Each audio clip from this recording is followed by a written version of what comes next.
नमस्कार दोस्तों, secrets of astrology के इस एपिसोड जिसमें हमारे साथ हेमंत भाई जुड़े हुए हैं, आपका स्वागत है। दोस्तों, पिछले एपिसोड में हमने हेमंत भाई से जो बात की, उनकी एस्ट्रोलॉजी में जीवन यात्रा, किस तरीके से वो इसमें निरंतर आगे बढ़ते आ रहे हैं, ज्ञान को किस तरीके से वो धारण करते आ रहे हैं, और उससे बड़ा विशिष्ट एक मार्ग मिला कि ज्योतिष में संकीर्ण और निश्चय दो जो इसके भाग हैं, प्रभाग हैं, उन पर हम किस तरीके से ज्योतिष में जो अवेलेबल टूल्स हैं उनका प्रयोग करें। चर्चा में आपने चंद्रकला नाड़ी के बुक 2 उसके श्लोक नंबर 421 का उदाहरण भी दिया है, जो चंद्राष्टक वर्ग के ऊपर है, और उसमें कुछ आपने स्पेशलिटी देखी। विषय ये था कि ये किसी चीज के निर्धारण में उस विषय को खोज रहे थे जो वैदिक ज्योतिष में उसका एक कॉम्प्लेक्स पार्ट है, जिसे हम चंद्रकला नाड़ी के रूप में जानते हैं। नाड़ी को कई बार अलग तरीके से देखा जाता है कि क्या ये वैदिक ज्योतिष से जुड़ा हुआ तथ्य है या उससे अलग है। हम इस विषय पर नहीं जाएंगे। हम जो वैदिक ज्योतिष के मूल सिद्धांतों को समझ करके जो हम बेसिक्स जानते हैं, उनसे अगर चंद्रकला नाड़ी हम देख पा रहे हैं, समझ पा रहे हैं, तो शायद फिर ये एक दूसरे के साथ जुड़े हुए हैं। तो इसी विश्वास को रखते हुए आदरणीय हेमंत भाई, आपसे मैं यह जानना चाहूंगा कि जिस तरीके से आपने निश्चय मत जो ज्योतिष का हमारा है, उसमें चंद्रकला नाड़ी के अंश को भी काफी करीबी से देखा है, तो उस पर आपसे कुछ आपके अनुभव या आपके विचार जानना चाहेंगे, जिससे आने वाले विद्यार्थी चंद्रकला नाड़ी को भी उस तरीके से देखने लगे कि हाँ, वैदिक ज्योतिष के बेसिक्स जानने के बाद में हम चंद्रकला नाड़ी को भी शायद समझ सकते हैं। आदरणीय हेमंत भाई, आपके विचार। नमस्ते, नमस्कार। अनुपम शुक्ला जी, नमस्कार। अगर आप देखोगे तो हमारे जो शास्त्र है वह बहुत भरपूर है, निश्चय पाठ से भी, संकीर्ण पाठ से भी। संकीर्ण पाठ में बहुत सारा आपको ऑप्शंस मिलेगा, बहुत सारे आपको थोड़ा टेक्निक भी मिल जाएगा। चंद्रकला नाड़ी को इसके लिए साथ में रखना जरूरी है कि वहां से बहुत सारी मेथड आ जाती है, बहुत सारे ऑप्शंस आपको समझ में आए। जब आपको उनको बार बार पढ़ेंगे तो समझ में आएगा। एक एक उदाहरण देता हूँ मैं, सिंपल सा उदाहरण में। श्लोका नंबर और नहीं दूंगा, मुझे याद नहीं है अभी। अ, ये मैंने कलत्र राशि पे है, तो जातक पारिजात में जो दिया है और चंद्रकला नारी में जो दिया है, दोनों का हम कंपेयर करेंगे। क्योंकि जब हम कंपेयर करेंगे तब हमें अलग अलग मेथड क्या है वो समझ में आएगा। क्योंकि आपके पास मेथड भी होनी चाहिए और ऑप्शंस भी होने चाहिए, दोनों होने चाहिए। तो कलत्र राशि कैसे, उसके ऊपर शायद मैंने एक आध वीडियो भी बनाया था बीच में। तो कलत्र राशि के लिए जातक पारिजात में कहा है कि भाई, उसका सारांश बोलता हूं मैं। चंद्र और चंद्र से सातवें भाव, या आप उसको ऑप्शंस के ऑप्शंस भी ले सकते हो, असेंडेंट और सेवंथ। ये दोनों का आप उसके अंश जो है, राशि अंश है, इस दोनों का जोड़ कीजिए, यानी कि प्लस कर दीजिए। 12 से ऊपर साइन हो जाएगी तो 12 घटा देना है, वो सर्वसामान्य विदित बात है। तो फर्स्ट हाउस का लॉर्ड और सेवंथ हाउस का लॉर्ड, दोनों का जो टोटल आएगा उसमें से एक राशि आएगी, साइन आएगी, अंश आएगी, कला आएगी। तो ये जो राशि अंश आएगी, कला आएगी, वही राशि अंश कला, यानी कि राशि कला अंश तो ठीक है, राशि आएगी, वो जो कलत्र की राशि है वो सेम राशि आपके स्पाउस में भी आएगी।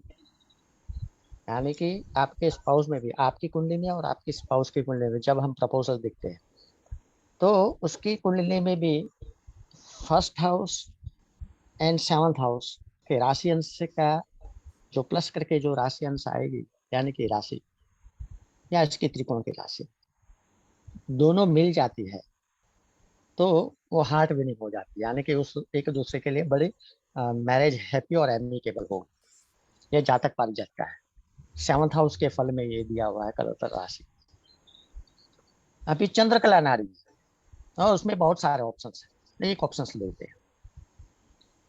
तो वहां क्या बोलते हैं कि भाई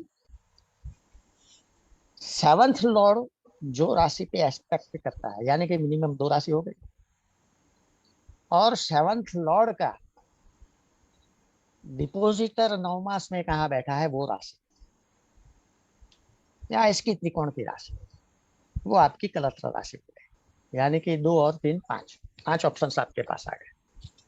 जातक पारिजात में एक ही ऑप्शन है दोनों में कि भाई फर्स्ट और 7 लॉर्ड का आप प्लस कीजिए जो राशि आएगी वो, और वही आपके स्पाउस की कुंडली में भी सेम जो राशि आएगी वो अगर मिलान हो जाती है, त्रिकोण में भी अगर मिलान हो जाती है, तो वो राशि आपकी कलश की राशि है, वो amicable and happy married life के लिए अच्छे है। ये एक ऑप्शन है, यानी कि एक मेथड है। ऐसे बहुत सारी मेथड सारावली फल दीपिका सब में दिया है। चंद्रकला में कुछ विशेष, उसने 7th लॉर्ड के डिपोजिटर को बोला है, D9। तो इस तरह से बहुत सारी ऐसी चीजें हैं जिसे हमें पकड़ के आगे लेके जाना पड़ेगा। एक बहुत बड़ा रूल है, सब बहुत फेमस है, CS पटेल साहब का है कि भाई D1 का लॉर्ड और D9 का लॉर्ड, अगर 11th हाउस 7th हाउस कोई भी आप पकड़ लो, ये दोनों लॉर्ड D1 और D9 का लॉर्ड एक साथ में गोचर कर रहे हैं, और गुरु भी अगर साथ में दृष्टि कहीं से कर रहा है, तो आपके लिए 11th हाउस है तो लाभदायी है, 7th हाउस है तो मैरिज नहीं हुआ तो मैरिज कर देगा, संतान नहीं होगी तो संतान देगा। तो ऐसे बहुत सारे ये चंद्रकला नाड़ी से निकल के आते हैं, और ये बहुत बढ़िया है। आप इसको किसी भी रूप में ले सकते हो, इसको आगे लेके जा सकते हो कि भाई फर्स्ट लॉर्ड 6 लॉर्ड समझन हो जाता है, तो कहीं ना कहीं हमको नौकरी मिलने में आसानी हो जाती है। 10वां भाव और पहले भाव का लॉर्ड दोनों अगर गोचर में मिल जाते हैं, अगर अष्टक वर्ग में भी पॉइंट मिल जाएंगे तो वो भी बहुत बढ़िया है। तो ये सारी जो चीजें हैं उसको हम आगे हमको लेके जाना पड़ेगा, क्योंकि ऐसे बहुत सारी मेथड है, ऐसे बहुत सारे जो चंद्रकला नारी ने दिए हुए हैं, ये बहुत सारे अच्छे अच्छे ये मेथड हमको मिल जाएंगे। और CS पटेल साहब ने बहुत बड़ा काम किया, उनको साक्षात दंडवत प्रणाम होना चाहिए, और हमारी तरफ से तो है ही कि वो साथ साथ दंडवत प्रणाम है उनके, क्योंकि वो आदि गुरु है इसके। तो आदि गुरु को सबसे पहले नमस्कार। तो इस तरह से हमें बहुत सारी चीजें देव के रलम चंद्रकला नाड़ी से मिलती है। अभी जो मैंने बताया आपको कि चंद्र श्लोका नंबर 421 आज सुबह ही देखा था मैं, वो चंद्र के लिए है। आप इसको सूर्य के लिए भी ले जा सकते हैं, इसको मंगल के लिए भी ले जा सकते हैं। चंद्र को चंद्र को जो चंद्र से जो मूल उसने गुणधर्म लिया है चंद्र का सुख, मनः कुमुद बांधवा, और चौथे भाव का नेचुरल कारक है तो सुख लिया है वहां कि भाई चंद्र के अष्टक वर्ग को 8 से भाग करने से जो राशि आएगी तो उसे सुख मिलेगा। हालांकि इसमें राशि कहाँ बैठा है, उसका बल क्या है, वो सब देखना पड़ेगा, लेकिन यहाँ हम मूल पकड़ते हैं। तो भाई चंद्र के लिए ये बताया है, तो इसी तरह हम सूर्य के लिए भी बता सकते हैं कि इसकी दशा 8वें भाग से जो राशि आएगी उसकी दशा, या उसके राशि की दशा हमको शास्त्र दे सकती है। मंगल को इसी तरह से देखेंगे तो हम देख सकते हैं कि भाई वो पराक्रम देगा, वो आपको ताकत देगा, साहस देगा। अगर ये भी हो सकता है कि भाई भाई बंधु के लिए अगर अप्रोप्रिएट एज है तो वो को बॉन्ड्स भी दे सकते हैं। तो ऐसी बहुत सारी चीजें हैं जो निकल के सामने आती है, और हमें उसको आगे बढ़ाना चाहिए। एक के बाद एक बहुत सारे विषय हैं बिल्कुल जो ठीक। इसमें जी। एक जो अभी अभी तक जो समझ में नहीं आया, बड़ी विनम्रता से कन्फेस कर सकते हैं हम और बिल्कुल। उसमें जो नहीं समझ में आता तो उसको कन्फेस करने में कोई बात नहीं है, कोई चुप्पी नहीं, कि जो अंश लिए है, वो अंश का क्या प्रभाव है, वो कैसे है, उसका फल कैसे निश्चित करते हैं, वो अभी तक समझ में नहीं आया। एक एक छोटा-सा एग्ज़ाम्पल देता हूँ। अ, श्लोका नंबर 24 समथिंग है, 24 समथिंग है। वृषभ लग्न के लिए है, चंद्रकला नाड़ी में।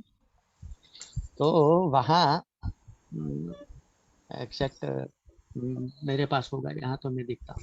कौन सी बुक है? Book 1, book 2? बुक 1 जी। 254 श्लोका नंबर 25। 254 जी। 254 254 ओके। ठीक है, हाँ जी। 254 से है, 254 से। तो 2543।